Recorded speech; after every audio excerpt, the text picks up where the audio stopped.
Welcome back to Say Nothing, the podcast bringing you an exclusive serialization of this gripping audiobook. Whether you're tuning in for the first time or following along chapter by chapter, settle in, get comfortable, and enjoy the ride. If you can't wait for the next episode, or you'd like to experience Say Nothing in full, you can purchase the complete book right now. Just follow the link in the description.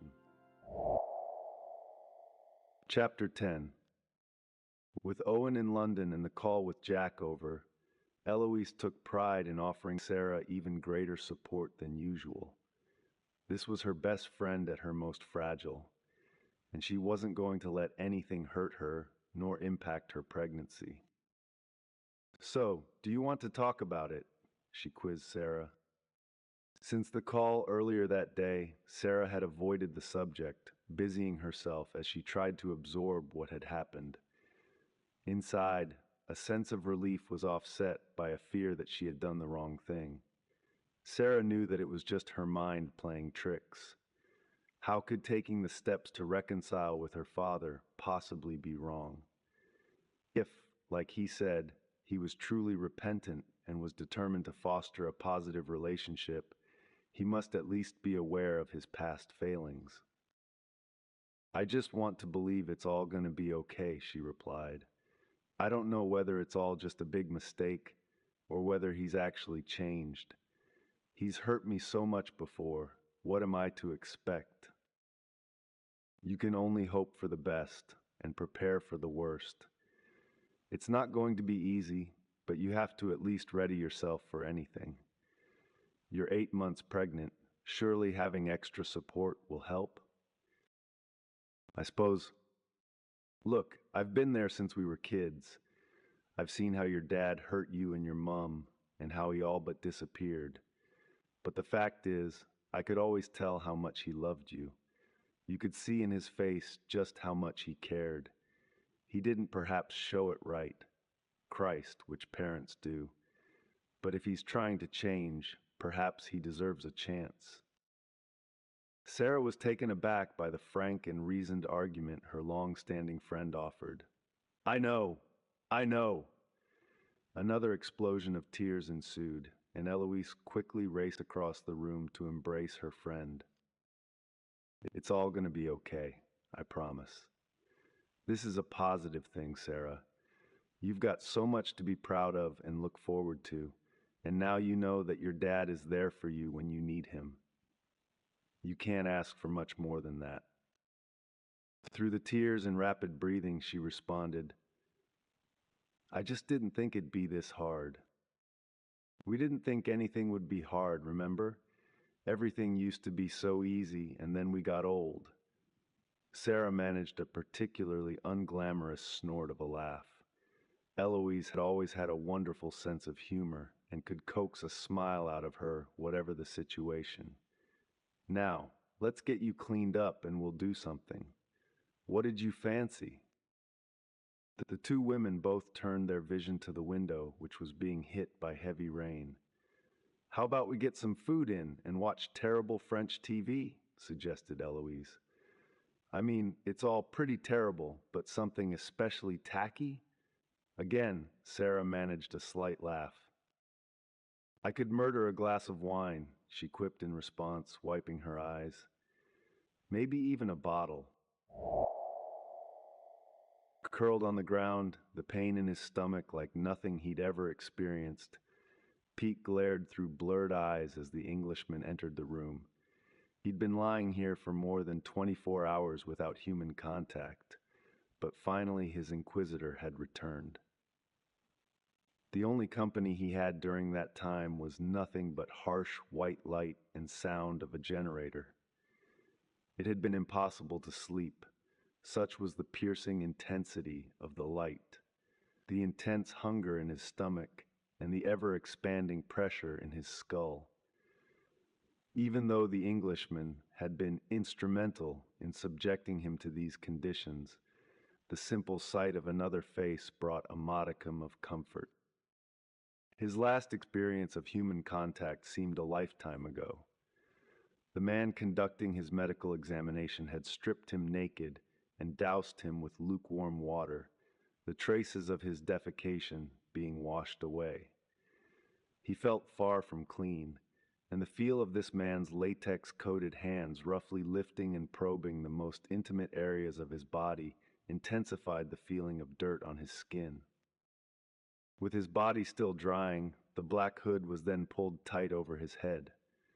For an instant, breathing became impossible. As he inhaled the thick, coarse fabric, the distress of his choking made him long for a permanent end to his plight. This desire would be short-lived, the hood being repositioned and his limbs forced into a jumpsuit that was 2 sizes too large. There had been no exchange of words throughout the entire ordeal, and even as he'd been marched outside into a warm evening breeze, he was led by the pushes and pulls of his captors. The final push crashed his shoulder, still damaged from the fall from the chair, against a cold brick wall. Pete couldn't be certain, for the blackness and lack of communication offered no evidence, but he sensed he was not alone in this situation. He could feel others lined up either side of him, all made to stand against the wall as though targets in a shooting gallery. His body ached like never before. Every sinew of muscle cried out with pain, and any reserve of strength he mustered quickly ebbed away as he stood. This erosion of energy caused him to wane while standing, and his body had begun to slip down the wall. There was no feeling other than pain in his arms, compounded by their being dragged down the bricks when his weakness caused them to drop. This time, standing against the wall had felt like an eternity. Before longing for the relief of death once more, his mind had turned to his mother. If she could have seen him, he told himself, he would have pleaded for her to disown him. No mother should witness her child like this, and the self-loathing he had felt made him wish that he had never been put on the earth to burden his family. More than once, he had felt himself collapse, only to be pulled to his feet and positioned against the wall once more. The final time he passed out, he would not regain consciousness. Instead, he was moved to the brightly lit room and flung to the floor. It had been impossible to sleep since he came around, but finally he was no longer alone. Like before, the Englishman just stood and watched. He seemed to possess a sense of calm bordering on serenity. Soon, Pete thought, soon he would experience the other side of this man and see what happens when the calmness subsided. In his hand, the Englishman clutched a bottle of water and a half-eaten apple. Without a single word, he threw the 2 items to the floors. As much as he wanted to devour the apple and the contents of the bottle, Pete was resolute about waiting until he was alone. Don't let them think you need them, he told himself. These are simply mind games. In a tone reminiscent of a teacher, authoritative yet with care, the Englishman repeated his question. Do you know why you're here? Somehow, Pete remained as defiant as before. He did not and could not dignify the questions he was being posed with any answers, not while the treatment he was experiencing was inhumane. If injustice is served in pursuit of justice, where do we draw the line? The words of his father ran through his mind once more. The choices we make define us. As the Englishman edged towards him, bending down to be closer to his face, Pete could see there was no crack in the calmness of his captor.